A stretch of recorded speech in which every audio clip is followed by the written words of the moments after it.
ঘড়ির কাঁটা দুপুর পেরিয়ে বিকেলে এসে থেমেছে। 3 ঘন্টা কেটে গেছে এই ঘটনার পর। ঈশাকে আইসিইউতে রাখা হয়েছে।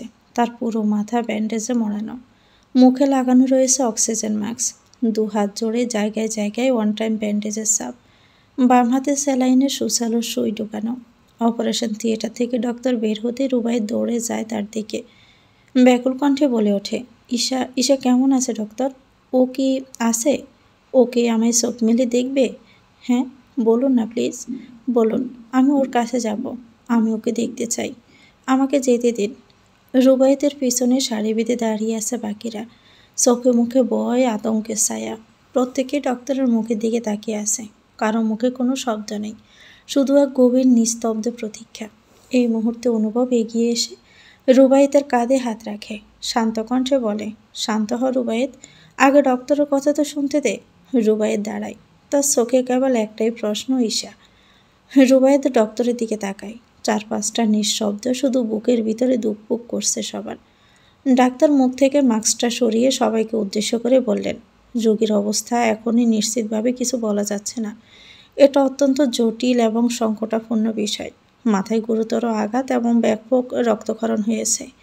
আগামী 72 ঘন্টা আমাদের জন্য সবচেয়ে গুরুত্বপূর্ণ।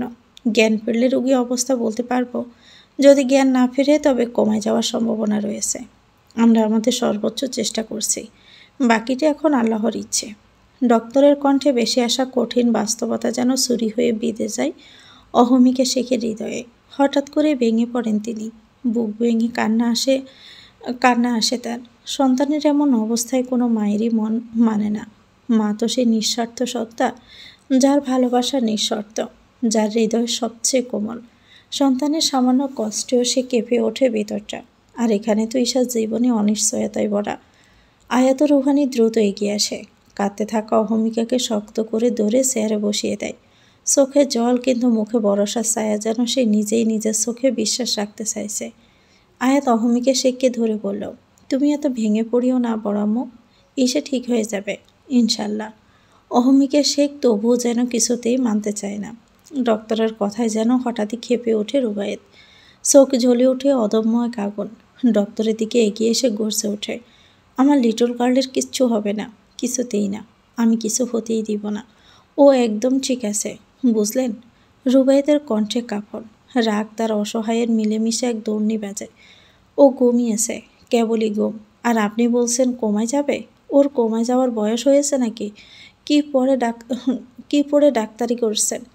সে যেন আর নিজের মাঝে নেই, হিতাহিত জ্ঞান শূন্য, দিশেহারা হয়ে গেছে। তখন অনুভব এগিয়ে আসে, দ্রুত রুবাইয়েতকে দৌড়ে সরিয়ে নেয় ডক্টরের কাছ থেকে। এক হাত তাকে থামানোর চেষ্টা করে, অন্য হাতে ডক্টর আশ্বস্ত করে বলে, সরি, আসলে ওর মাথা এখন ঠিক জায়গায় নেই। জি, আমি ওনাকে দেখে বুঝতে পেরেছি উনি এখনও ট্রমার মাঝেই আছেন। সময় দিন, আস্তে আস্তে ঠিক হয়ে যাবে। এ বলে তিনি চলে যান। সময় গড়ায়। অনুভব সকলের দিকে তাকায়। এত মানুষ হসপিটালে থাকা ঠিক হবে না, তাই আয়েশা বেগম রুহানি তিথিকে পাঠিয়ে দেয় বাসায়। রুবাইয়েতকে যেতে বলে সে এখান থেকে যাবে না জানায়। করিডোরে ফ্লোরে দেওয়ালে পিঠ ঠেকিয়ে বসে থাকে। গায়ে এখনও সে রক্তমাখা শার্ট। ঈশার প্রতি রুবাইয়েতের উন্মাদনা যেন এখন আর কারো চোখে এড়ায় না। সকলের দৃষ্টি আটকে থাকে তার সেই প্রেম বিহ্বল আচরণের মাঝে। আয়েশা বেগম নিজের ছেলের এমন বাচ্চাসুলভ আচরণ দেখে নিজেও চমকে যায়। তার ছেলে সবসময় হাসি খুশি, প্রাণবন্ত, চমৎকার একটা ছেলে। সে ছেলে এমন পাগলামি করতে পারে? মনে মনে ভিতর থেকে তিনি কিছু ভাবলেন। তিনি কি রুবাইয়েতের বিয়ের বিষয়ে ভুল কিছু করলেন না তো? তিথির কি হবে তাহলে? মেয়েটা তো তার ছেলেকে নিয়ে স্বপ্ন দেখেছে। তার ভিতর কেমন অপরাধ বোধ সৃষ্টি হয়েছে। আয়াত মনে মনে ভাবে, ঈশার এমন পরিবর্তন তাহলে কি রুবাইয়েত ভাইয়ের জন্য? রুবাইয়েতের বিয়ের কথা একে একে সবাই জেনেছে। আজ ঈশার অবস্থার জন্য রুবাইয়েত ভাইয়ের পাগলামি, সব কিছু মিলিয়ে একটা উত্তর পাওয়া যাচ্ছে। সেদিন গার্লফ্রেন্ড আছে কিনা জিজ্ঞেস করেছিল রুবাইয়েত। বলেছিল নেই, তবে একজন পছন্দের মানুষ আছে। তাহলে কি সে পছন্দের মানুষটা ঈশা? এটাই তো আসছে। তিথি যাওয়ার আগে এক নজর রুবাইয়েতের দিকে তাকায়। তিথির ভিতরটা ফেটে যায়। প্রিয় মানুষকে হারানোর ভয় তার চোখে মুখে। আয়াত অহমিকা শেখের কাছে গিয়ে বসে বলল, বড় আম্মু, সন্ধ্যা হয়ে আসছে, তোমরা বরং বাসায় যাও। তোমার শরীরটা খারাপ লাগছে মনে হয়, বাসায় গিয়ে রেস্ট করো। আমি এখানে আছি। অহমিকা সে কান্নারতভাবেই বলে ওঠে, আমার ঈশা ওখানে মৃত্যুর মুখে, আমি কি করে রেস্ট করি বল। আমার ছোট ঈশা আমায় মা বলছেন আয়াত। আয়াতেরও চোখে পানি এসে যায়। মায়েরা বুঝে এমনই হয়, সন্তানের একটু আঘাতেই মায়েরা কষ্ট পায়। তার তো মানেই মায়ের আদর ভালোবাসা থেকে বঞ্চিত। তো সবার ভালোবাসা পেলেও সে মায়ের ভালোবাসা কেমন হয় সেটা কখনো পায়নি। আয়াত বলার মতো আর কিছুই খুঁজে পেল না, কিন্তু অহমিকে সে এভাবে কান্না করতে দেওয়াও যাবে না, উল্টো অসুস্থ হয়ে পড়বে। অনুভব এসে মায়ের কাছে বসে আস্তে করে বলে, মা। অহমিকা শেখ ছেলের ডাকে মাথা তুলে তাকায়। অনুভব নরম স্বরে বলল, তুমি এভাবে কান্না করতে থাকলে তো অসুস্থ হয়ে যাবে, তখন বাবার অবস্থা কি হবে একবার ভাবো তো। অহমিকা শেখ ছেলের কথা শুনলেন। আসলেই তো, মেয়ের অবস্থার কথা শুনে তিনি নিজেকে সামলাতে পারছেন না। সেখানে ইব্রাহিম শেখ, তিনিও তো বাবা। পুরুষ মানুষ কাঁদে না, কাঁদলেও তা লুকিয়ে। চোখের জল যেন তার দুর্বলতার চিহ্ন। সমাজ তাকে শিখিয়েছে তুমি শক্ত, তুমি ভরসা। তাই হাজার দুঃখ থাকলেও তাকে চেপে রাখতে হয়। বুকের ভিতর শত কান্না হলেও মুখে শুধু স্তব্ধতা। বাবারা আসলে বড় অদ্ভুত। তারা ভালোবাসে, কিন্তু তা মুখে বলতে পারে না। তাদের ভালোবাসা লুকিয়ে থাকে গভীরে, নিঃশব্দে। তবুও সে ভালোবাসা সবচেয়ে নিখাত, সবচেয়ে নিঃস্বার্থ। অহমিকা শেখ উঠে দাঁড়ালেন। কেউ না জানলেও তিনি জানেন তার স্বামী ভিতরে ভিতরে ভেঙে পড়েছে। অহমিকা শেখ নিঃশব্দে এগিয়ে গিয়ে স্বামীর পাশে দাঁড়ায়। ইব্রাহিম শেখ মাথা হাত দিয়ে বসে আছে। ইহাম শেখ পাশে বসা। ইহাম শেখ ও আয়াত, তাদের বাবা মেয়ের মাঝে যেন দূরত্ব চলে এসেছে। হসপিটালে বাবাকে দেখে আয়াতের চোখে জল চলে আসে, কিন্তু গাঢ় অভিমান, অভিযোগের জন্য আয়াত আজ আর বাবার কাছে যায়নি। তাছাড়া এরকম পরিস্থিতি এখানে নেই। অহমিকা শেখ ইব্রাহিম শেখের কাছে বসতেই তিনি চোখ তুলে তাকান। অহমিকা শেখকে কেমন জানি লাগছে। তিনি দেখে বলেন, ঠিক আছো তুমি অহমিকা? ব্যাস এতটুকু কথাই অহমিকা শেখ স্বামীকে ধরেই কেঁদে দেয়। এক মায়ের আহাজারে যেন এই হসপিটালের করিডোরের দেওয়াল আশ্রে পড়ে। ইব্রাহিম শেখ কী বলবেন নিজেও বুঝতে পারছেন না। শুধু তবু অহমিকা শেখকে বললেন, এভাবে ভেঙে পড়লে চলবে বলো? মেয়েটার জন্য দোয়া করতে হবে। তুমি তোমার মেয়ের জন্য দোয়া করবে না অহমিকা? অহমিকা শেখ মাথা নাড়ল। তা দেখে ইব্রাহিম শেখ বলল, এর জন্য তো বাসায় যেতে হবে, এখানে আয়াত অনুভব আছে। ইব্রাহিম শেখের কথা শুনে আয়াত এগিয়ে এসে বলে, জি বড় আব্বু, তোমরা বাসায় যাও, আমি এখানে আসি তো। আর রুবায়েত ভাইয়া, অনুভব ভাইও আছে এখানে। এদিকে আয়াতের মুখে ভাই ডাক শুনে অনুভব যেন অদ্ভুত রকম সাহনি দেয়। বিড়বিড় করে বলে, বাপ মায়ের সামনে আর সম্মান রাখলো না, এতদিন বলেনি কারো সামনে, আজই বলতে হলো। অনুভব সেখানে আর দাঁড়ালো না, দ্রুত পায়ে রুবায়েতের দিকে গেল। ইব্রাহিম শেখ ও অহমিকা শেখকে নিয়ে বেরিয়ে পড়ে বাসার উদ্দেশ্যে। ইহাম শেখ আয়াতের দিকে তাকিয়ে বলল, বাবার সাথে কথা বলবি না? বাবার কথা শুনে আয়াতের অভিমান আরও গাঢ় হয়। মিনমিনিয়ে বলে, তুমি একবারও আমায় দেখতে গেলে না।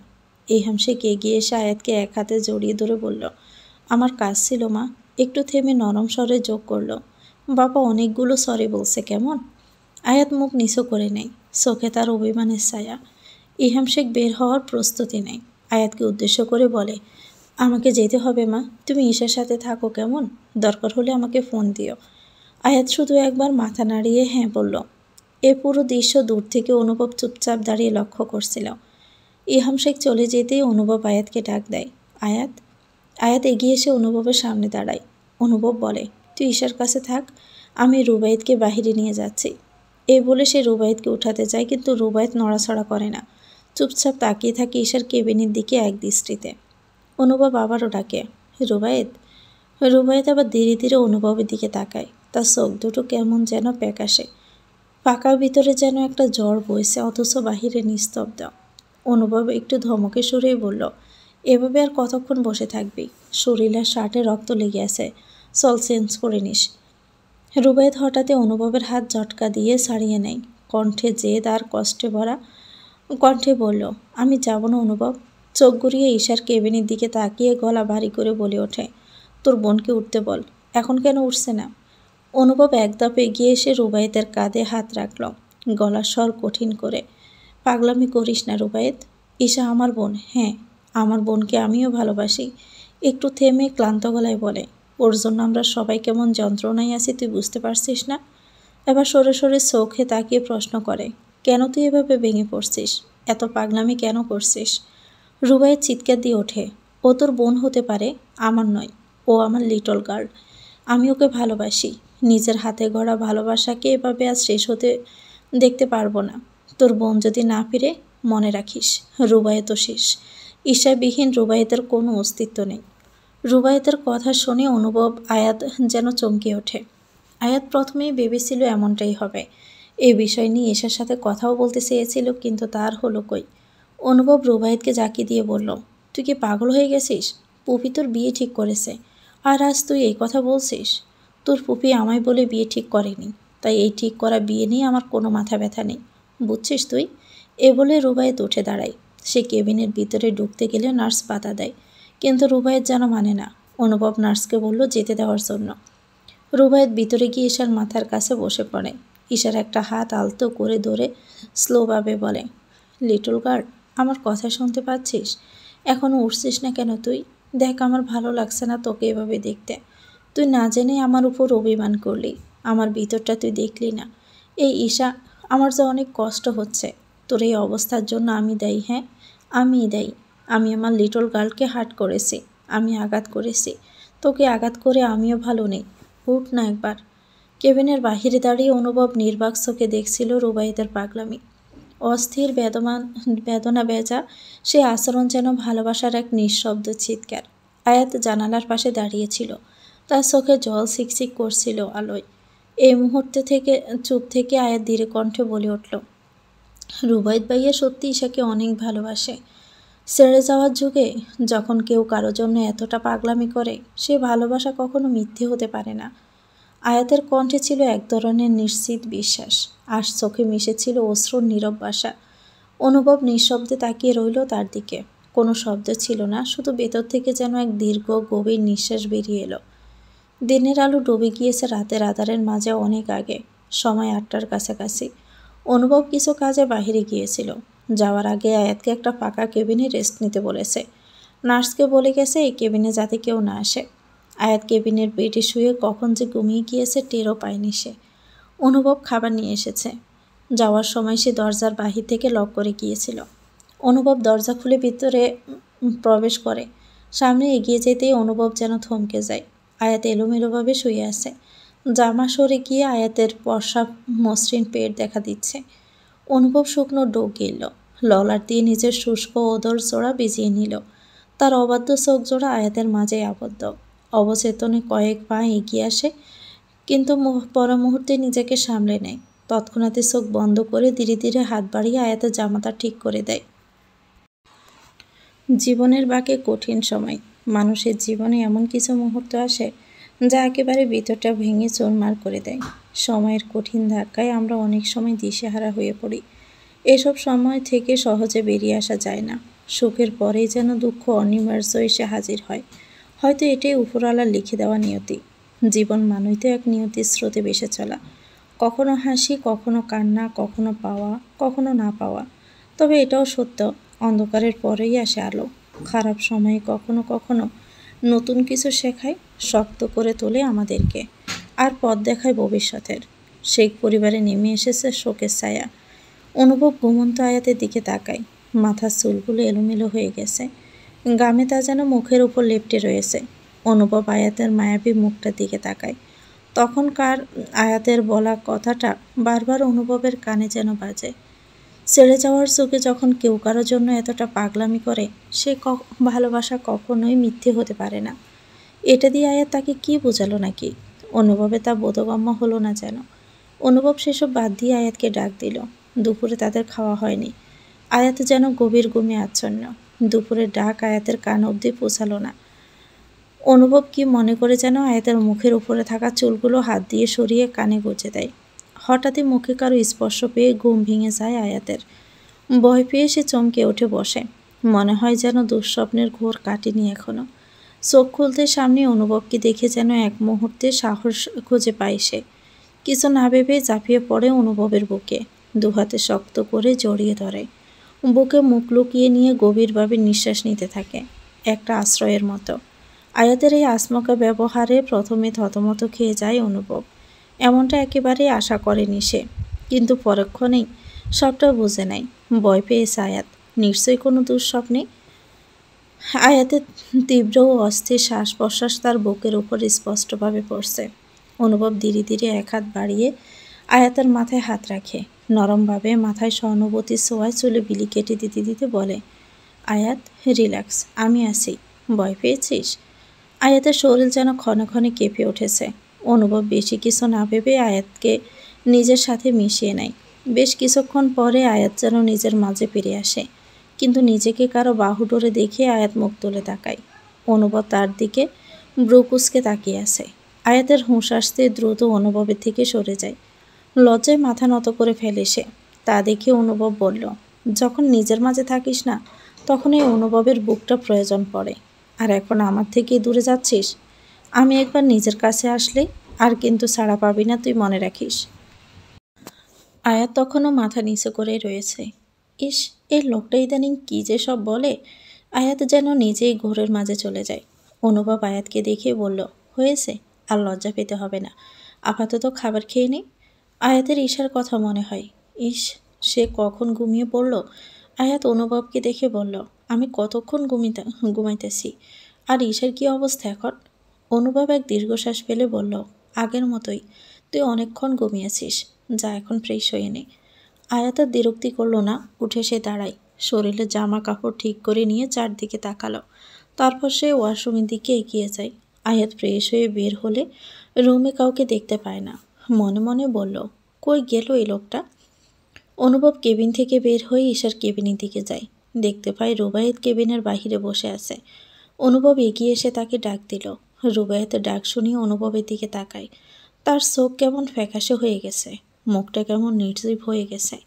অনুভবের ভিতরটা ধক করে উঠে যেন। অনুভব নিজেই এক অন্তর্মুখী চরিত্রের। সে সহজে নিজের অনুভূতিগুলো প্রকাশ করতে পারে না, অন্যদের মতো হাসতেও পারে না, কিন্তু তার বন্ধুরা তার বিপরীতমুখী। আর রুবায়েত একটু বেশি হাস্যোজ্জ্বল ছিল, তাই রুবায়েতকে এমন বিমর্ষ ভগ্ন চেহারায় দেখে অনুভবের ভিতরটা জ্বলে ওঠে যেন। অনুভব রুবাইদের কাঁধে হাত রেখে বলল, এভাবে ভেঙে পড়লে চলবে বল? সব কিছু ঠিক হয়ে যাবে, চল কিছু খাবি। এভাবে না খেয়ে থাকলে অসুস্থ হয়ে পড়বি। ডক্টর বলল তোর শরীর অনেক দুর্বল। রুবায়েত চুপচাপে বসে আছে। অনুভব রুবায়েতকে টেনে বাহিরে নিয়ে আসে। ফোন বের করে আয়াতকে একটা ছোট মেসেজ দেয়।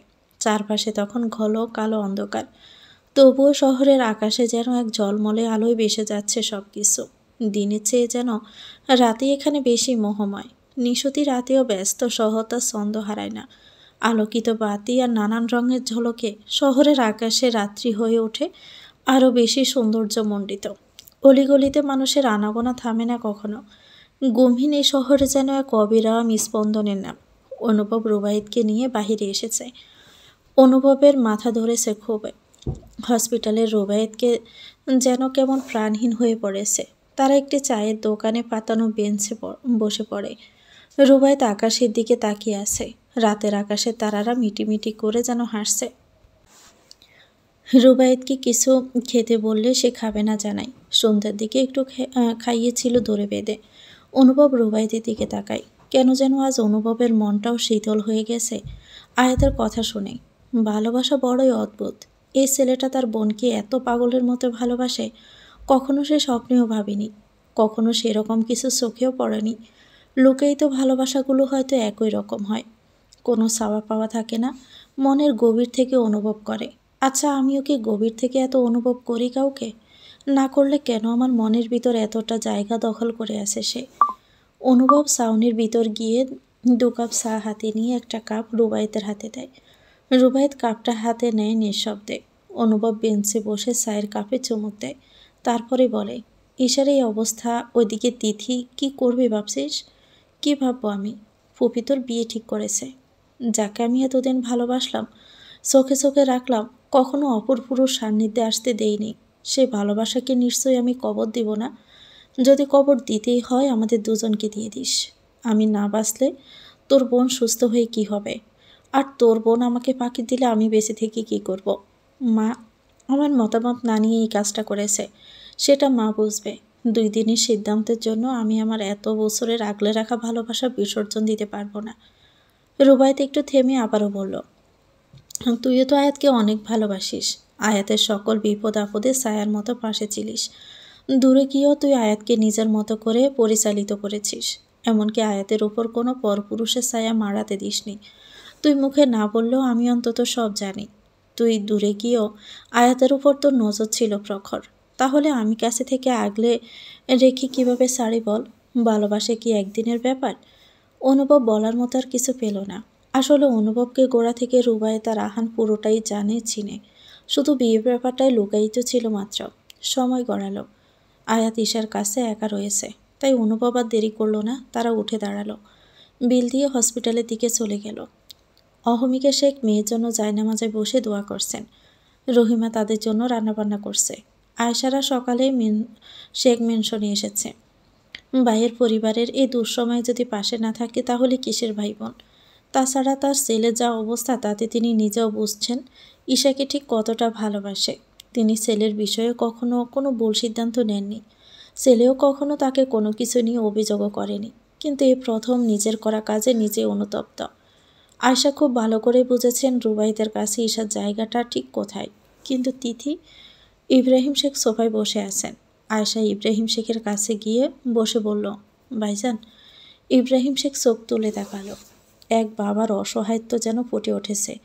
নরম স্বরে বলল, কিছু বলবি আয়শা? আয়শা তার বড় ভাইকে গভীর শ্রদ্ধা করে এবং ভালোবাসে।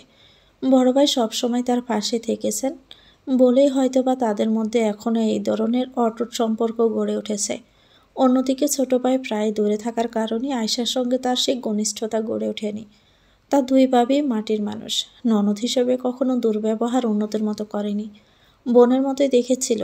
তার ছোট ভাবির অকাল মৃত্যুতে তিনিও অনেক ভেঙে পড়েছিলেন।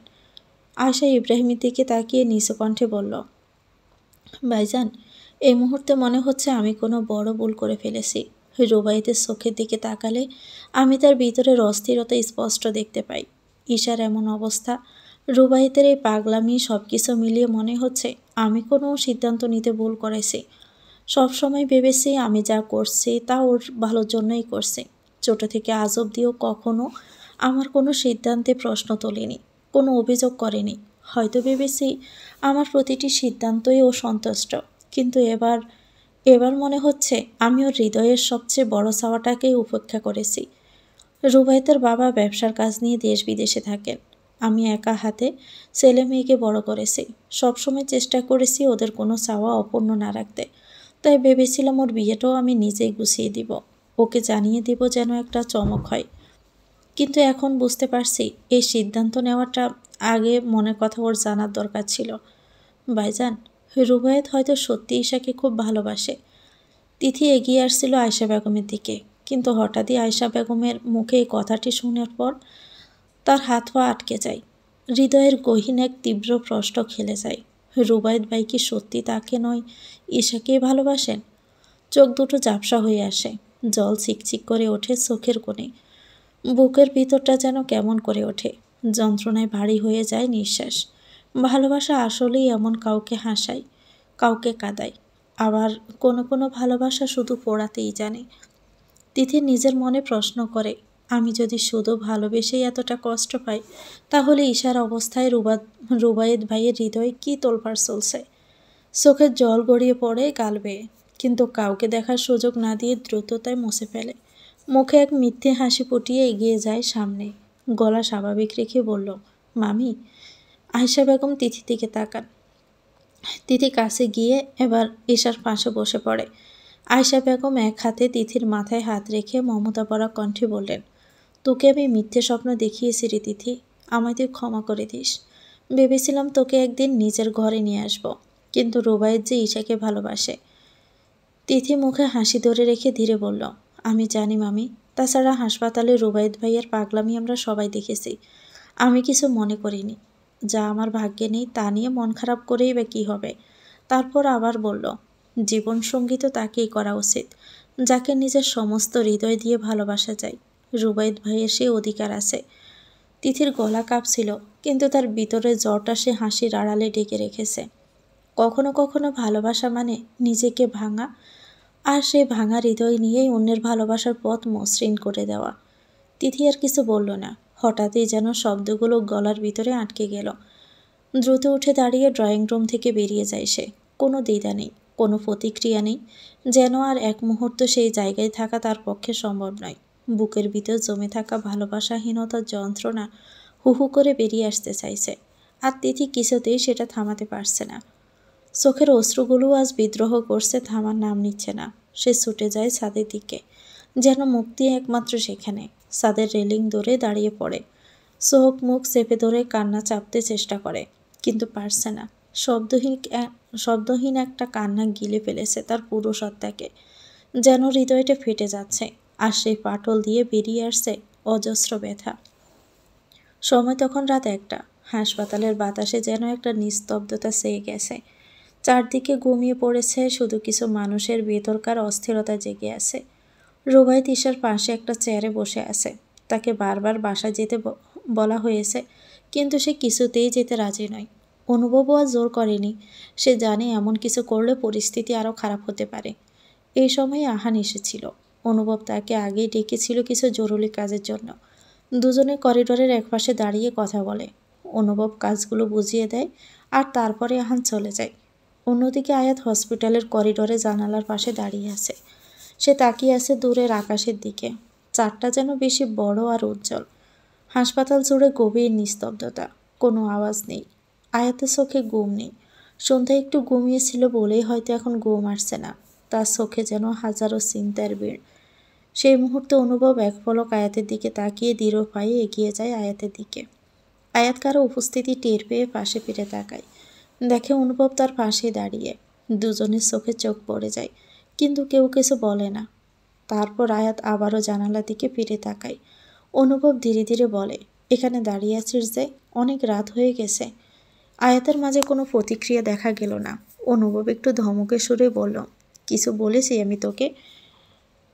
আয়াত আবার অনুভবের দিকে তাকিয়ে একটু গম্ভীর ভঙ্গিতেই বলল, একটা সত্যি কথা বলবেন অনুভব ভাই? অনুভব চোখ সরিয়ে সামনের দিকে তাকালো, গলায় একটা নির্লিপ্ত স্বর। কি বলবি বল। আয়াত আবার একটু বেশি সিরিয়াস হয়ে বলল, আপনি গত বছর শেখ ম্যানশনে এসেছিলেন, তাই না? আমি আপনাকে দেখেছি। আয়াতের কথায় অনুভব যেন খানিকটা চমকে উঠল। মুহূর্তের জন্য চোখে পড়ল বৃষ্ময়ের ছায়া, কিন্তু পরক্ষণেই নিজেকে সামনে নিল সে। ঠান্ডা গলায় বলল, রাত দুপুরে কি তুই পাগল হয়ে গেছিস? আমি তো দেশে ফিরেছি কদিন হলো। তাহলে গত বছর কিভাবে ম্যানশনে যাব? একটু প্রশ্রয় দিলাম কি? মাথায় চড়ে বসেছিস? অনুভবের কথা শুনে আয়াত থতমত খেয়ে যায়। সে কি বলল আর কতগুলো কথা শুনিয়ে দিল। আয়াত মুখখানা গোমড়া করল, আর কিছু বলল না। আবারও আকাশ দেখতে লাগলো। আয়াতের মুখটা চাঁদের আলোর ন্যায় স্পষ্ট দেখতে পায় অনুভব। অনুভব নিঃশব্দেই হাসল মাত্র। তারপর অনুভব আয়াতের হাত টেনে ধরে নিজের দিকে নিয়ে আসে। তারপর বলল, চল এখান থেকে। চাঁদের কলঙ্ক তোর গায়ে মাখতে হবে না, তুই শুধু আমার কলঙ্ক মাখবি। অনুভবের এমন কথায় আয়াত গোল গোল চোখে তাকায়। ইদানিং সেই অনুভবকে একদমই চিনতে পারে না। বর্ষা মুখটা লাল হয়ে যায় যেন। চটজলদি সেখান থেকে চলে যায় আয়াত। রাতের ঘন কালো অন্ধকার কেটে আসে নতুন দিনের সূচনা। রাত পেরিয়ে যখন প্রথম ভোরের আলো দেখা দেয়, তখনই যেন মানুষের মধ্যে জেগে ওঠে নতুন দিনের কর্মচাঞ্চল্য। হসপিটালের করিডোরে শুরু হয় মানুষের আসা যাওয়ার দৃশ্য। কেউ আসছে, কেউ ফিরে যাচ্ছে। কারো চোখে ক্লান্তি, কারো মুখে আশা ছায়া, আবার কেউ প্রিয় মানুষের সুস্থতার প্রতীক্ষায় নির্বাক দাঁড়িয়ে সময়ের সাথে যুদ্ধ করছে। এই করিডোর যেন শুধু ইট পাথরের পথ নয়, এখানে জড়িয়ে আছে হাজারো মানুষের আশা, অপেক্ষা। সকালের দিকে হসপিটালে উপস্থিত হয় অহমিকা শেখ, আয়শা, তিথি। অনুভব তখন কিছু কাজে বাহিরে গিয়েছিল। আয়াত তাদের দেখে বলল, বড় আম্মু। অহমিকা শেখের চোখ মুখ শুকিয়ে কাঠ হয়ে গিয়েছে মেয়ের জীবনের মরণের মাঝখানে। মা হয়ে কিভাবে গলা দিয়ে তার খাবার নামবে? আয়াতের ডাকে অহমিকা তাকায় তার দিকে, চোখে তার অসহায়ত্ব ভরা। আয়াত অহমিকা শেখকে বলল, চিন্তা করো না বড় আম্মু, সব কিছু ঠিক হয়ে যাবে। আয়শা ছেলের দিকে তাকায়। রুবায়েত কেমন জানি চুপচাপ। আয়শার সাথে কথা বলা তো দূর, তাকালো না সে। চুপচাপ মাথায় নিচু করে বসে আছে। আয়শা বেগম রুবায়েতের পাশে বসে বলল, আমার উপর রেগে আছিস রুবায়েত? রুবায়েত মায়ের কথায় চোখ তুলে তাকালো। রুবায়েত যেন পাথর হয়ে গেছে। ঠিক মতো খায় না, ঘুমায় না, শরীরও ঠিক থাকবে কি করে? রুবায়েত চুপচাপই উঠে দাঁড়ালো। মায়ের উপর বড্ড অভিমান, অভিযোগ। এত বড় একটা কাজ করলো, তাকে একটাবার বলেও নি। রুবায়েত উঠে ঈশার কেবিনের দিকে যায়। পথের মধ্যে তিথির দেখা পায়। রুবায়েত মুখ ফিরিয়ে সামনে এগোতে নিলে তিথি ডাক দেয়, রুবায়েত ভাই। রুবায়েতের পা থেমে যায়। তিথি এগিয়ে এসে বলে, তোমার সাথে আমার কিছু কথা ছিল। রুবায়েতের কঠিন স্বরে বলল, কি বলবি আমি জানি সেটা। মা আমার মতামত না নিয়ে সিদ্ধান্ত নিয়েছে। আমার এতে কিছু করার নেই। আর না তোকে আমি ভালোবাসি, আমি শুধুমাত্র বোনের নজরে দেখেছি তোকে, আই নাথিং এলস। রুবায়েতের কথা শুনে তিথির ভিতরটা দপ করে ওঠে। রুবায়েত তাকে ভালো না বাসলেও সে তো বাসে। ভালোবাসার মানুষের কাছ থেকে এমন কথা শুনে তিথির মনের ভিতরটা যেন হাহাকার করে ওঠে। ভালোবাসা এত কষ্ট দেয় কেন? ভালোবাসা এত পোড়ায় কেন? কাউকে ভালোবাসা তো দোষের কিছু না, তাহলে আমি কেন ভালোবেসে এতটা যন্ত্রণা পাচ্ছি? তিথি গলায় যেন কথা আটকে যাচ্ছে। গলা পাকিয়ে কান্নারা বেরিয়ে আসতে চায়, তবু নিজেকে স্বাভাবিক রেখে বলল, তুমি যা ভাবছো সেরকম কিছু নয়। আমি জানি তুমি আমায় পছন্দ করো না, তুমি ঈশাকে ভালোবাসো। তোমার কাছে ঈশার জায়গা ঠিক কোথায় তা আমরা সকলেই দেখেছি। তুমি প্লিজ মামির উপর রাগ করো না। রুবায়েত কিছু না বলে তিথিকে পাশ কাটিয়ে চলে যায়। অনুভব 11টার দিকে কাজ শেষ করে হসপিটালে আসে। এসেছে মা ও ফুপিকে দেখতে পায়। আয়াতের বিষণ্ণ মুখটা অনুভবের চোখে আড়ালো না। অহমিকা শেখের কাঁধে আয়াত মাথা দিয়ে আসে ক্লান্ত ভঙ্গিতে। মেয়েটা তার মামা বাসা থেকে সোজা এখানে এসেছিল, এখনও সেই পোশাকেই রয়েছে। চোখ মুখ কেমন প্যাকাশে লাগছে, ঠোঁটগুলো শুকনো রংহীন, মাথার লম্বা চুলগুলো এলোমেলো। অনুভব আয়াতের দিকে তাকিয়ে ভাবল আয়াতকে বাসায় নিয়ে যাবে। অনুভবের চোখে কিছু একটা পড়তে অনুভব বিড়বিড় করে বলে, কেয়ারলেস। তাছাড়া হসপিটালের ফিনাইলের গন্ধ যেন জামা কাপড়ে লেগে আছে। আয়াত এসব গন্ধ সহ্য করতে পারে না, কিন্তু পরিবারের এমন দুঃসময়ে দূরে থাকে কি করে? তাই তো সব কিছুর পরেও এখানে আসে। রাতে অনুভব দেখেছিল আয়াত খাবারও খেতে পারেনি তেমন, তাই ভাবলো আয়াতকে নিয়ে সে এখন বের হবে। অহমিকের সাক্ষীর কাছে গিয়ে বলল, মা। অহমিকের শেখ অনুভবের দিকে তাকাই। অনুভব আবারও বলল, তোমরা তাহলে এসেছ? আমি আয়াতকে নিয়ে বাসায় যাই, ওর ফ্রেশ হওয়া দরকার। এখানে খাবার আছে, তোমরা খেয়ে নিও। অহমিকা শেখ ভাবলেন, আসলেই তো, মেয়েটা তার মামা বাসা থেকে সোজা হসপিটালে এসেছে এখানে, এখনও আগের পোশাকেই রয়েছে। চোখ মুখও কেমন জানি লাগছে। আসলে আয়াতেরও খারাপ লাগছে, গা গলিয়ে পড়ছে যেন। তাই অহমিকা শেখ আয়াতকে ডাক দিলেন। আয়াত ক্লান্ত চোখে তাকায়। অহমিকে বললেন, খারাপ লাগছে আয়াত? আয়াত পিটপিট করে তাকায়, তারপর মুখ ফুটিয়ে বলে, জি বড়াম্মু। অহমিকে বুঝলেন আয়াতের শরীর খারাপ লাগছে, তাই আয়াতকে বললেন, তুই বরং বাসায় যা কেমন, আমরা এখানে আসি। আয়াত তার শুনে বলল, সমস্যা নেই বড়াম্মু। আয়শা বলল, কোনো কথা নয়, তুই বরং গিয়ে একটু রেস্ট করে পরে আবার আসিস। আয়াত কিছু বলবে তার আগে অনুভবের রাশবাড়ি কণ্ঠ বেশি ওঠে, এত কথা বলছিস কেন? এখানে মা আছে, পুপি আছে। অনুভব উঠে আয়াতের হাত ধরে টেনে ধরে আয়াতের পিছন থেকে নিজের সামনে দাঁড় করায়। অহমিকে শেখকে আসি বলে আয়াতকে টেনে নিয়ে বাহিরে নিয়ে আসতে ধরে। আয়াত তা দেখে হতভম্ব হয়ে যায়, তাই খিটখিটি মেজাজে বলে, ছাড়ুন, এভাবে কেউ টানে? বড় আম্মুকে কিছু বলতেও দিলেন না আপনি, সবার সামনে টানছেন কেন? তারপর পেটে হাত দিয়ে বলে, পেট ব্যথা করছে। অনুভব দাঁড়িয়ে যায়, চারদিকে তাকিয়ে গায়ের কোটটা খুলে আয়াতের কোমরে বেঁধে দিয়ে বলে, স্টুপিড, এত কেয়ারলেস কেন তুই? আয়াত চোখ মুখ খিচে ফেলল, কোমর যেন টেনে ধরেছে, দুহাতে পেট চেপে ধরে সে। অনুভব আয়াতের অবস্থা বুঝল। মাসের এই সময়টা প্রত্যেক মেয়েরই কষ্টদায়ক হয়ে ওঠে। অনুভব আয়াতকে পাঁজাকোলা করে তুলে নিয়ে গাড়িতে বসায়। আয়াতকে নিজের দিকে টেনে একসাথে জড়িয়ে নিয়ে ড্রাইভ করে। মার্কেটের কাছে এসে আয়াতকে রেখে সে একটা ফার্মেসির দোকানে যায়। প্রয়োজনীয় জিনিস আর মেডিসিন নিয়ে আবারও দ্রুত পায়ে ফিরে আসে। আয়াত পেটের ব্যথায় কাতরাচ্ছে যেন, প্রতিবারই তার এরকম অসহনীয় যন্ত্রণা হয়। আয়াত যেন ফুঁপিয়ে কেঁদে ওঠে। অনুভব তা দেখে গাড়িতে বসে আয়াতকে আগলে নেয়। আয়াতের গালে হাত দিয়ে বলে, তোর এই যন্ত্রণার ভাগ নিতে পারলে সমস্ত ব্যথা আমি নিয়ে নিতাম। প্রকৃতির নিয়ম যে ভিন্ন, আমি সব পারলেও তোর এই কষ্টের ভাগ নিতে পারবো না, সে সামর্থ্য যে আমার নেই। তারপর অনুভব আয়াতকে নিয়ে ম্যানশনে ফিরে আসে। আয়াতকে কোলে নিয়ে আয়াতের রুমে নিয়ে যায়। ততক্ষণে আয়াতের জামা ভিজে একাকার হয়ে যাচ্ছে। আয়াতকে কোলে নেওয়াতে অনুভবের শার্টের হাতায়ও লেগে যায়, সেদিকে তার কোনো খেয়াল নেই। আয়াতকে বিছানায় শুইয়ে দিয়ে পরে প্রয়োজনীয় জিনিসগুলো বিছানায় রেখে দেয়। তারপর রহিমা খালাকে ডেকে দেয়। অনুভব নিজের ঘরে গিয়ে গায়ের শার্টটা খুলে ফেলে, তাকিয়ে দেখে লাল তরল পদার্থ। অনুভবের কেন জানি ঘৃণা লাগলো না, বরং আয়াতের ব্যথাতুর মুখটাই বেশি উঠল। অনুভব দীর্ঘশ্বাস নিয়ে ওয়াশরুমে চলে যায়। রহিমা এসে আয়াতকে সাহায্য করে। রহিমও জানে আয়াতের এই সময়ে প্রচুর পেট ব্যথা হয়। আয়াত একেবারেই গোসল করে নেয়। হসপিটাল থেকে যেন তার গা গুলিয়ে আসে। তার উপর অতিরিক্ত গরম। আয়াত ওয়াশরুম থেকে বের হতে রহিমা আয়াতকে ধরে বিছানায় বসায়। অনুভব নিজের হাতে আয়াতের জন্য নুডলস রান্না করে। আয়াতের রুমের দরজার কাছে আসতে রহিমা বাহিরে চলে যায়। অনুভব খাবার নিয়ে আয়াতের রুমে যায়। আয়াত আধা সোজা হয়ে শুয়ে আছে। অনুভব খাবার আয়াতের কাছে দিতেই আয়াত নাক মুখ কুঁচকে বলে, এখন আমার খেতে ইচ্ছে করছে না। আয়াতের কথা শুনে অনুভব ধমক দিয়ে ওঠে।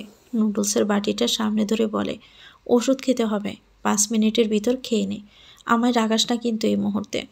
আয়াতও মুখটা ভার করে নুডলসের বাটিটা নেয়। অনুভব উঠে আবারও বাহিরে যায়। বেশ কিছুক্ষণ পর ফিরে আসে। হাতে রয়েছে হট ব্যাগ। আয়াতের খাওয়া শেষ হয়ে গেলে অনুভব একটা ব্যথানাশক ওষুধ খাইয়ে দেয়। তারপর হট ব্যাগটা হাতে দিয়ে বলে, পেটে রাখতে, এতে আরাম লাগবে। আয়াতকে শুইয়ে দেয়। তার জরুরি ফোন আসে, সে দ্রুত বাহিরে চলে যায়। ঈশার জ্ঞান ফিরেছে।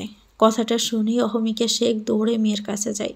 ঈশার মুখে অক্সিজেন মাস্ক দেওয়া। চোখ দুটো আস্তে আস্তে করে খুলতে চেষ্টা করছে, কিন্তু লাইটের আলোর ঝলকে তার চোখে লাগে। ঈশার চোখের পাপড়িগুলো নড়ে চড়ে ওঠে। অহমিকা কান্নারতভাবে বলে, ঈশা, মা আমার, শুনতে পাচ্ছিস? তাকা আমার দিকে। ঈশা শুনতে পায় মায়ের কথা, কিন্তু তার পুরো শরীর যেন অবশ হয়ে আছে। সে আস্তে আস্তে চোখ খোলার চেষ্টা করে, তবে সে কই আছে সেটা তার মাথার বোধগম্য হচ্ছে না। সে শুধু ফিটফিট করে তাকায়।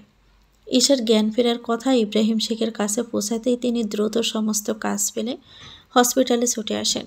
অনুভব ওর কাছেও এই খবর যায়। অনুভব চলে আসে হসপিটালে। ইব্রাহিম শেখ মেয়ের কেবিনে গিয়ে মেয়ের পাশে গিয়ে বসে। অহমিকা শেখ তখনই ঈশার পাশে বসেছিল। ইব্রাহিম শেখ বলল, আমাদের মেয়ের জ্ঞান ফিরেছে। আজ তারও চোখে যেন পানি দেখা দেয়। সকলে ঈশার সাথে একে একে দেখা করে বাহিরে যায়। ডক্টর বলে বেশিক্ষণ রোগীর কাছে থাকা যাবে না। রুবাইত এখনও ঈশার সাথে দেখা করেনি।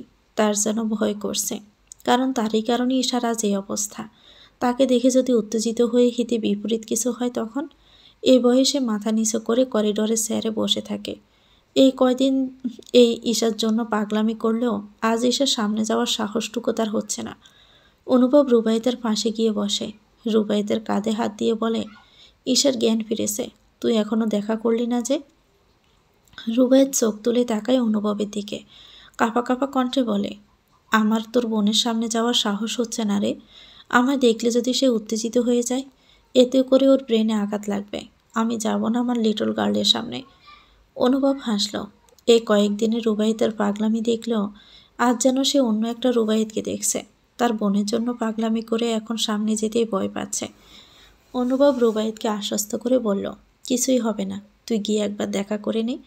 অনুভব রুবাইতকে কি করবে ভেবে পাচ্ছিল না। তার তো যেতে ইচ্ছে করছে, কিন্তু ঈশার কথা ভেবে সে এখনও বসে রয়েছে। রুবাইত এখনও বসে আছে দেখে অনুভব বলল, এখনও বসে আসিস যে? রুবাইত আনমনে হ্যাঁ সূচক মাথা নেড়ে বলল, যাচ্ছি। এ বলে সে চেয়ার ছেড়ে উঠে দাঁড়ায়। ধীর পায়ে কেবিনের দরজার সামনে গিয়ে থেমে দাঁড়ালো। মনে মনে আল্লাহকে ডেকে নিল একবার নীরব প্রার্থনা, যেন ঈশার পাশে থাকা শক্তিটুকু পায়। তারপর ধীরে ধীরে দরজা খুলে ভিতরে প্রবেশ করল। ভিতরে ঢুকতে দেখতে পেল ঈশা চোখ বন্ধ করে শুয়ে আছে। নিস্তেজ দেহ। রুবাইত আস্তে করে এগিয়ে গিয়ে চুপচাপ ঈশার হাতটা ধরে বসল। হাতের মৃদু স্পর্শে ঈশা ধীরে ধীরে চোখ খুলল। ঝাপসা দৃষ্টিতে তাকিয়ে দেখে রুবাইত তার সামনেই বসে আছে। রুবাইতকে দেখে ঈশার চোখের কোণ বেয়ে অশ্রু গড়িয়ে পড়ল। কিছু বলার শক্তি নেই তার, নড়াচড়ারও শক্তি নেই, কেবল চুপচাপে তাকিয়ে থাকা। ঈশার চোখে জল দেখে রুবাইত তার হাতে অশ্রু মুছে দিয়ে স্নিগ্ধ কণ্ঠে বলল, এই কাঁদছিস কেন ঈশা? আমার কারণে যদি তোর কোনো কষ্ট হয়, যদি আমার উপস্থিতিতে তুই অস্বস্তি বোধ করিস, তাহলে আমি আর আসবো না, কথা দিচ্ছি। কিন্তু প্লিজ তুই তাড়াতাড়ি সুস্থ হয়ে ওঠ। তোর সুস্থতা যে আমার কাছে সবচেয়ে গুরুত্বপূর্ণ। রুবাইত ঈশার হাতটা একটু টেনে ধরে বুকে চেপে ধরে বলে, জানিস আমার এখানে না খুব কষ্ট হচ্ছে, খুব কষ্ট হচ্ছে। আমি নিঃশ্বাস নিতে পারি না। তোকে এই অবস্থায় দেখে আমি ভালো নেই ঈশা। আমি মরে যেতাম, সত্যি আমি মরে যেতাম। তোকে আঘাত করেছিলাম না, তাই না? আমার এই হাত দিয়ে দেখ না, দেখ, আমি আমার এই হাতকে পানিশমেন্ট দিয়েছি। এই বলে রুবাইদ নিজের হাত সামনে তোলে। হাতের আঙ্গুলগুলো ছিলে গিয়েছে, লাল হয়ে গেছে, রক্ত জমাট বাঁধা, হাতের তালুতে পোড়া যাওয়ার মতো হয়ে গেছে। ঈশা শুধু নীরব দৃষ্টিতে রুবাইদের হাতের দিকে তাকিয়ে আছে। ঈশার চোখ টলমল করছে, কিন্তু না কিছু করতে পারছে না বলতে পারছে। ঈশা একটু চটপট করতে লাগলো। কপালের কাটা জায়গায় টান লাগতে ব্যথায় চোখ বন্ধ করে ফেলে। রুবাইদ তা দেখিয়ে বলল, এত কিছুটা উপরের আঘাত তো দেখা যায়, কিন্তু ভিতরটা দেখবি কি করে? তোকে আঘাত করে আমার ভিতরটাও যে ক্ষত বিক্ষত হয়ে গেছে। তুই বিহীন, আমি যে নিঃস্ব। আমার উপরটা দেখলি, ভিতরটা দেখলি না? ভিতরটা দেখলে বুঝতি তোর জায়গাটা কোথায়। এর মাঝে নার্স এসে জানায় এখানে আর থাকা যাবে না। রুবাইয়া তা শুনে উঠে দাঁড়ায়, দুহাতে নিজের চোখের পানিটুকু মুছে নেয়। তারপরে বাহিরে চলে যায় সে। সময় এক অদ্ভুত শক্তি, নিজের গতিতেই সে এগিয়ে চলে, কারো জন্য অপেক্ষা করে না। যে সময় একবার চলে যায় তা আর কখনো ফিরেও আসে না। সময় আমাদের শেখায় অনেক কিছু, কখনো হাসায়, কখনো আবার চোখ ভিজিয়ে দেয়। আমরাও চলি সময়ের তালে তালে, তবে সময়কে কখনোই ধরে রাখা যায় না। সে যেন এক বালির মতো, হাতের মুঠো থেকে ফসকে যায় নিঃশব্দে। এই স্রোত ধারার মধ্যে নিমিষেই চলে যায়। দিন পেরিয়ে রাতের ঘন কালো অন্ধকারের মাঝে বিলীন হয়ে যায়। চোখের পলকে কেটে গেছে একটি মাস। এই এক মাসে সে পরিবারে বয়ে গেছে হাসি, কান্না আর আনন্দের মিশ্র স্রোত। সময়ের এই ক্ষণিক পরিসরে অনেক কিছুই বদলে গেছে। আয়াত আর অনুভবের সম্পর্ক আগের তুলনায় অনেকটাই উন্নত হয়েছে। ঈশা এখন আগের চেয়েও সুস্থ, যদিও এখনও পুরোপুরি সেরে ওঠেনি। ডাক্তার স্পষ্ট করে বলেছেন অতিরিক্ত চাপ নেওয়া একেবারেই নিষেধ। মাথার চোট এখনও পুরোপুরি সারেনি। ঈশাকে বাসায় ফিরিয়ে আনার পর রুবাইদ আর কখনো শেখ ম্যানশনে পা রাখেনি, একবারও দেখতেও আসেনি সে। এদিকে আয়াতের পরীক্ষাও শুরু হয়ে গেছে, আর বাকি আছে মাত্র শেষ একটি পরীক্ষা। আয়াত এখন পড়াশোনায় পুরোপুরি মনোনিবেশ করেছে। আশপাশের জগৎ যেন তার কাছে অস্তিত্বহীন হয়ে গেছে। ছোটবেলা থেকে পরীক্ষার সময় সে এমন খাওয়া দাওয়া, গোসল সব কিছু ভুলে যায়। অনুভব এসব নিয়ে মাঝে মাঝে রাগ করলো, আয়াত তেমন পাত্তা দেয় না। অভ্যাস তো আর একদিনে গড়ে ওঠে না, মানুষ তো অভ্যেসের দাস। তাই অনুভবও এখন এসব কিছু নিয়ে আর কিছু বলে না। ভোরবেলা থেকে আয়াত পড়তে বসে যায়। যত পড়ছে ততই যেন হারিয়ে যাচ্ছে সে বইয়ের পাতায়। কিন্তু মনটা যেন দিনকে দিন অনুভবে আটকে যাচ্ছে। অনুভবের যত্ন নেওয়া, রাগ করা সব কিছুই আজকাল আয়াতের ভীষণ ভালো লাগে। আয়াত ঘড়ির দিকে তাকায়, 6টা বাজে। আয়াত পড়া ছেড়ে উঠে দাঁড়ায়। তার একটা ডেয়ার আছে যা ফারহাদ তানিয়া আয়াতকে দিয়েছে। ডেয়ারটা হলো জামাইকে চুমু খাওয়া, তাও লিপস্টিক লাগিয়ে। আয়াত কথাটা শুনেই তো লজ্জায় শেষ হয়ে যায়। মনে মনে বলে, অনুভব ভাইকে চুমু খেতে হবে? আর সে এটা করতে না চাইলে ফারহা বলে, নিজের জামাইকে চুমু খেতে লজ্জা কিসের? তার এই কথায় তানিয়া ফট করে বলে, তুই মনে হয় তোর জামাইকে দিনে রাইতে চুমু খাস। আজ একটা জামাই নাই বলে চুমুহীনতার ভুগছি আমি। তানিয়ার কথায় ফারহাদ থতমত খেয়ে যায়। উল্টো রাগ দেখিয়ে বলে, খাই তো, তুই বিয়ে করে চুমু খা। সে কি চুমুবাজরা মহিলা! তানিয়ার ফারহা কথায় কথায় আয়াত অদ্ভুতভাবে তাকায়। এই দুটো আসলে একটা বিচ্ছু, মুখে তাদের কিছুই আটকায় না। ফারহা কথা ঘুরিয়ে আয়াতকে বলে, পরপুরুষকে তো খেতে বলিনি, এটা তোকে করতেই হবে। আর দেরি না পারিস তাহলে ভাববো তুই ভীতু। ফারহার কথায় আয়াত বলেছিল, আমি মোটেও ভীতু নই, তুই অন্য কিছু করতে দে, না হলে আমি আমার ডেয়ার তুলে নিলাম। তুই ভীতু নোস সেটা প্রমাণ কর। ওসব ডেয়ার তুলে নেওয়া রুলসে নেই। তুই নিজের ইচ্ছে নিয়েছিস বেবি, এখন তোকে পূরণ করতেই হবে। আমি কোনো কথাই শুনবো না। আয়াত তো ইচ্ছে মতো ফেসে গেছে, তার যে নিস্তার নেই। এই ডেয়ার পূরণের জন্য 2 দিন এটা সেটা বলছে, কিন্তু আজ যেহেতু লাস্ট এক্সাম, তাই আজ তার আর কোনো নিস্তার নেই। আয়াত তাই ধীরে ধীরে টেবিল ছেড়ে উঠে দাঁড়ায়। বুকের ভিতরটা যেন কোনো অজানা জ্বর বইছে। হৃদস্পন্দন অস্বাভাবিক দ্রুততায় ছুটে চলছে। তার সারা শরীরে শিশিরে এক অনুভূতি, এক প্রকার অবশতা ছড়িয়ে পড়েছে প্রতিটি স্নায়ুতে। সে কয়েক কদম এগিয়ে আয়নার সামনে গিয়ে দাঁড়ায়। নিজের প্রতিচ্ছবি দেখে চোখ নামিয়ে নেয় লজ্জায়। নিজেকেই যেন চিনতে পারছে না। গাল দুটো লাল হয়ে উঠেছে, নিঃশব্দ এক উত্তাপে। যেন এক অপরিচিত স্নিগ্ধ আবেশে পড়ে যাচ্ছে তার অন্তরটা। কাপা হাতে আয়াত লিপস্টিক তুলে নেয়, ঠোঁটে লাল রঙের ছোঁয়া বসিয়ে দেয়। নিজেকেই যেন এক নতুন রূপে গড়ে নিচ্ছে সে। আয়নায় তাকিয়ে নিজের প্রতিবিম্বে এক অজানা টান অনুভব করে।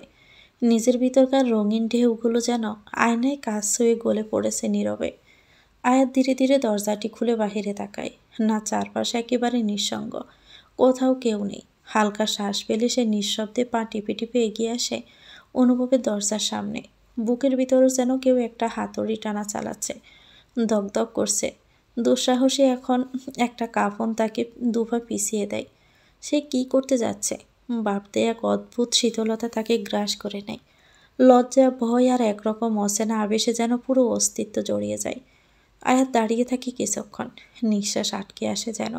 তারপর চোখ বন্ধ করে গভীর একটা দম নেয়, নিজেকে সামলায়, স্বাভাবিক হওয়ার চেষ্টা করে। দৃঢ়ভাবে সে সামনে এগিয়ে যায়। আস্তে করে দরজার হাতলে চাপ দেয় আয়াত। খট করে দরজাটা খুলে যায়। নিঃশব্দে ঘরে প্রবেশ করে সে। ঘরের ভিতরে নিস্তব্ধতা যেন জমে থাকা রাতের ঘন অন্ধকার। চারপাশ নিস্পন্দ, নিঃশ্বাস ফেলার শব্দটাও যেন অতিরিক্ত মনে হচ্ছে। আয়াত এগিয়ে আসে বিছানার দিকে। ড্রিম লাইটের আবছা আলোয় চোখে পড়ে অনুভবের শান্ত মুখশ্রী। খালি গায়ে কাত হয়ে শুয়ে আছে সে। একটা শিশু যেমন নিশ্চিন্তে ঘুমিয়ে থাকে মায়ের আসলে, ঠিক তেমনি।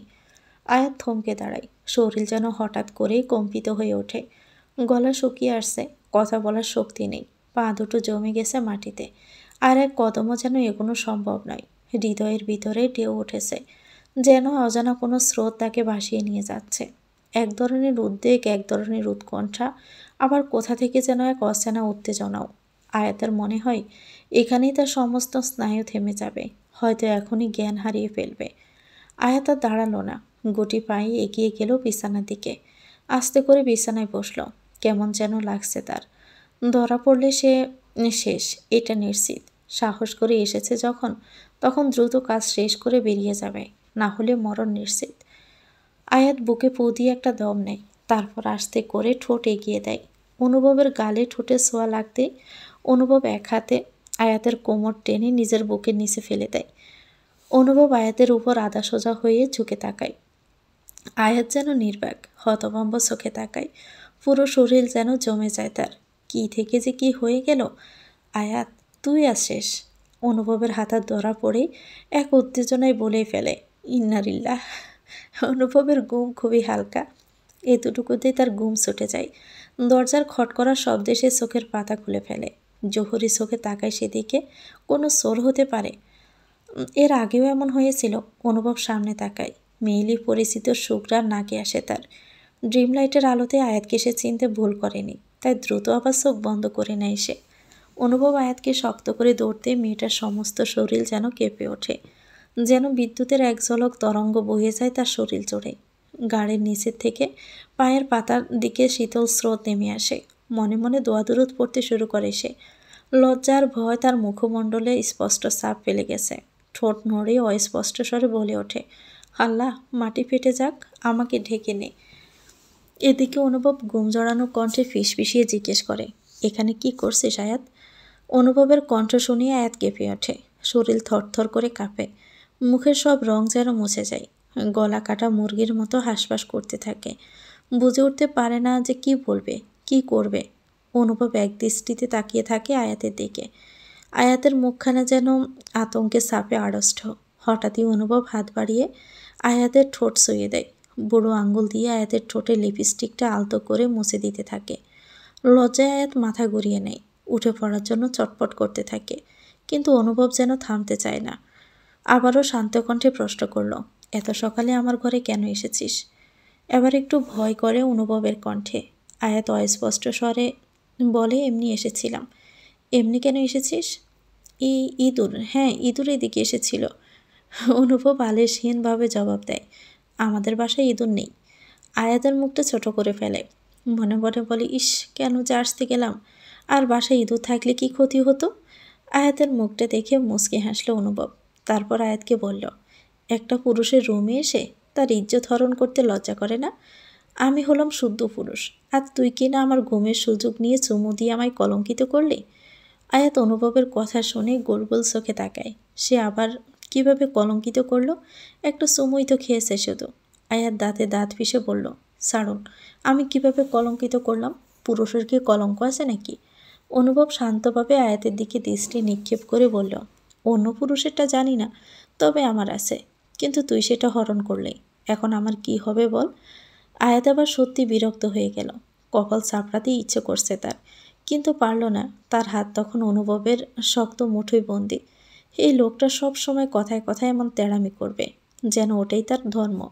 আয়াত মনে মনে নিজেকেই কয়েকটা গালি দিল। ভাবল এই জীবনে আর কখনোই ঘরের কাছে ধারেও আসবে না। রাগে গজগজ করতে করতে সে নড়ে চড়ে উঠল, কিন্তু ক্ষিপ্ত স্বরে বলল, ছাড়ুন না, এভাবে চিপকে আছেন কেন? নিজেকে শুদ্ধ পুরুষ ভাবেন, অথচ একটা মেয়েকে এভাবে ধরে রাখেন। অনুভব আয়াতের কথা শুনে হালকা হেসে ফেলল। সেই পরিচিত রাগ লাগানো ফিসফিসে হাসি। আমি কি তোর ঘরে গিয়েছিলাম নাকি? তুই নিজেই তো এসেছিস। এটা আমার রুম, মিস আয়াত। উফ, সরি, মিস নয়, ওটা মিসেস হবে। একটু থেমে কটাক্ষ মেশানো গলায় আবারও বলল, বাই দ্য ওয়ে, ঠোঁটে এসব কিসের প্রলেপ লাগিয়েছিস? দেখতে একদম বাজে লাগছে। বলেছিলাম না, এসব লাগাতে মানা করেছিলাম না? রাগে লাল হয়ে গেল আয়াতের মুখ। প্রলেপ নয়, এটা লিপস্টিক, বুঝলেন? আপনি বুঝবেনই বা কী করে? দাঁতে দাঁত চেপে সে বলল, হাতটা জোরে টান দিয়ে ছাড়ানোর চেষ্টা করতে করতে। ছাড়ুন আমাকে, থাকুন আপনি আপনার রুমেই। আমি আর কোনো দিনও এই ঘরে আপনার আমার ছায়াও ফেলবো না। অনুভব আয়াতকে আরও শক্ত করে ধরে বলল, তা তো হবে না। তুই আমাকে চুমু দিয়েছিস, বিনিময়ে তোকেও কিছু দিতে হয়। আমি ঋণী হয়ে থাকতে চাই না। আয়াত অবাক হয়ে বলল, মানে? আয়াত কিছু বুঝে ওঠার আগেই হঠাৎ করে অনুভব এক হাতে তার হাত ধরে, আরেক হাতে তার গলা। পরক্ষণে সে আয়াতের ঠোঁট আঁকড়ে ধরে চুমু খায়, একটা গভীর দাবিদার চুমু। আয়াত বিস্ময়ে চোখ বড় বড় করে তাকিয়ে থাকে, যেন চোখের সামনে সময় থেমে গেছে, শরীর জেমে গেছে পাথরের মতো। কয়েক সেকেন্ড পর যখন পুরোটা উপলব্ধি করতে পারে, তখন শুরু হয় তার ছটপটানি। হাত পা ছুটতে থাকে, চেষ্টা করে ধাক্কাতে দিতে, নিজেকে ছাড়িয়ে নিতে, কিন্তু সুঠাম দেহের অধিকারী অনুভবকে এক চুলও নড়ানো যায় না এত সহজে। আয়াত ঠোঁট সরাতে চায়, প্রতিরোধ করতে চায়, কিন্তু অনুভব তাকে কোনো সুযোগই দেয় না। তার স্পর্শের চাহনিতে তীব্রতায় আয়াত যেন এক অদৃশ্য দেওয়ালে আটকে পড়ে। প্রায় 5 মিনিট পর যখন অনুভবের তৃষ্ণা মিটে আসে, তখন সে ধীরে ধীরে ছেড়ে দেয় আয়াতকে। ছাড়া পেয়ে আয়াত হাঁপাতে হাঁপাতে উঠে যায়, বুক চেপে ধরে একটা গভীর নিঃশ্বাস নেয়, যেন তার এখনই দম বন্ধ হয়ে মারা যেত। চোখে জল জমে এসেছে তার। সে তাকায় অনুভবের দিকে, চোখে বিস্ময়, অভিমান আর কিছুটা ভয়। অনুভব ঠোঁটের কোণে লেগে থাকা লিপস্টিক মুছে নেয় নিজের বুড়ো আঙ্গুল দিয়ে। হালকা হাসি ঠোঁটে খেলে যায়।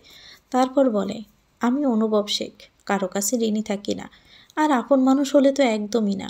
নিজের মানুষকে প্রয়োজনের থেকে একটু বেশিই দেই, বুঝলি? আয়াত অনুভবকে ধাক্কা মেরে বিছানায় ফেলে দেয়। তারপর উঠে রাগে স্বরে বলল, অসভ্য বেলাস পুরুষ লোক, বলে দৌড়ে বাহিরে চলে যায়। অনুভব আয়াতে যাওয়া দেখে বালিশ নিয়ে আবার শুয়ে পড়ে। সকাল 9টার দিকে সকালে নাস্তার টেবিলে বসে আছে ঈশা, আয়াত ও ইব্রাহিম শেখ।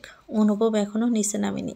কয়েকদিন অনেক কাজের প্রেশার ছিল, আজ তার অফ ডে, তাই এখনও নিচে নামেনি। ইব্রাহিম শেখ আয়াতকে বলল, পড়াশোনা কেমন চলছে আয়াত? আজ তো তোর এক্সাম শেষ, তাই না? আয়াত খেতে খেতে জবাব দিল, জি বরাব্বু। রুবাইদ আজ অনেকদিন পর শেখ ম্যানশনে এসেছে। ডাইনিংয়ে ঈশা রুবাইদকে দেখে চোখ নামিয়ে খাওয়ায় মনোযোগ দেয়। রুবাইদ ঈশার দিকে তাকায়, তারপর অহমিকা শেখকে ডাক দেয়, মামি, অনুভব কোথায়? অহমিকা কিচেন থেকে চায়ের ট্রে হাতে নিয়ে ডাইনিংয়ে আসতে আসতে বলল, ও তো এখনও নামিনি, উপরেই আছে। অহমিকার কথা শুনে রুবাইদ বলল, আচ্ছা তাহলে আমি উপরে যাচ্ছি। অহমিকা তাড়া দিয়ে বললেন, আগে নাস্তা করে যা। রুবাইদ ঈশাকে পরখ করে বলল, এখন না মামি, পরে খাবো। এ বলে রুবাইদ উপরের দিকে চলে যায়। অনুভব তখনও ঘুমিয়ে আছে। রুবাইদ অনুভবের ঘরে এসে লাইট জ্বালিয়ে বিছানার দিকে যায়। হঠাৎ করে আলোক রোশনি চোখে পড়ায় অনুভব চোখ মুখ কুঁচকে ফেলে। বিরক্তিতে উঠে বসে, দেখতে পায় রুবাইদ তার দিকে দাঁত কেলিয়ে হাসছে। অনুভব রুবাইদকে দেখে বলল, তুই আমার রুমে?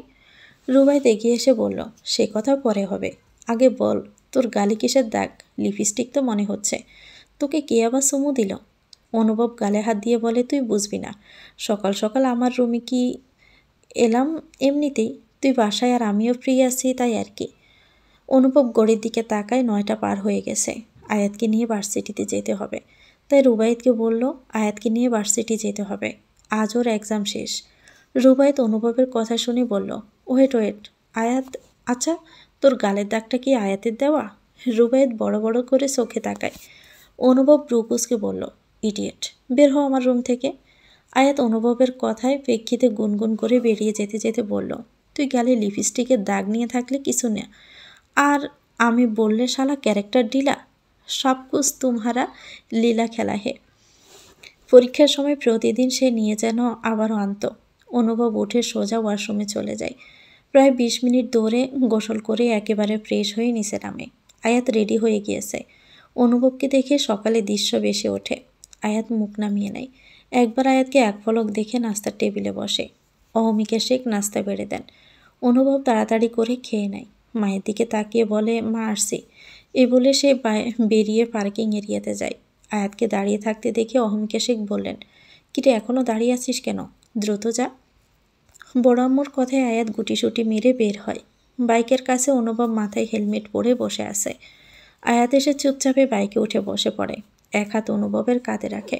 অনুভব আর কিছু বলেনি, ভার্সিটির সামনে নামিয়ে দেয়। তখনই তানিয়ার রৌদ্রের আগমন ঘটে। আয়াতকে দেখে বলল, তুই এখানে দাঁড়িয়ে, সাথে এটাকে? এই কয়েকদিন গাড়িতে এসেছে বিদায় কেউ অনুভবকে দেখেনি। তারপর তানিয়া অনুভবকে পা থেকে গোড়া অবধি দেখে নেয়। অনুভব দ্রুত সেখান থেকে চলে যায়। তানিয়া অনুভবের যাওয়ার দিকে তাকিয়ে আছে। সে আয়াতকে বলল, এই হ্যান্ডসাম ছেলেটা কে রে? আমি তো পুরাই ক্রাশ ভাই। তানিয়ার কথায় আয়াত চোখ বড় বড় করে তাকায়। মনে মনে বলে, শয়তান মেয়ে, আমার জামাইয়ের দিকে নজর দিস, বেদ্যপ কোথাকার। তানিয়ার কথায় আয়াত বলল, তাতে তোর কি? আমার কি মানে? আমি তো ভাই ফিদা, তোর ভাই হয় তাই না? এরই মাঝে ফারহার আগমন ঘটে। তানিয়ার কথা শুনে বলল, কে কার ভাই? কি কথা হচ্ছে? তানিয়া বলল, আয়াতের ভাইয়ের কথা। ওকে রেখে গেল, সেই হ্যান্ডসাম, আমি তো ফিদা। ফারহা চোখ ছোট ছোট করে একবার আয়াতের দিকে আবার তানিয়ার দিকে তাকায়। সে তো জানে আয়াতকে কে রেখে যায়, তাই তানিয়াকে দেখে বলল, ক্রাশ খেয়ে লাভ নেই, ওটা অলরেডি বুক করা। তুই কি করে জানলি? তানিয়া বলল, কারণ ওটা আয়াতের একমাত্র জামাই, ভাই নয়। তো ভিউয়ার্স, গল্পটির নাম হচ্ছে ভালোবাসার মৌসুম। এটা গল্পের 7ম অংশ। পরবর্তী অংশ পেতে চ্যানেলটিকে সাবস্ক্রাইব করে আমাদের সাথে থাকবেন। ভিডিও ভালো লাগলে একটি লাইক দিয়ে দিবেন। কমেন্ট করে জানাবেন কেমন লেগেছে। আল্লাহ হাফেজ। আসসালামু আলাইকুম।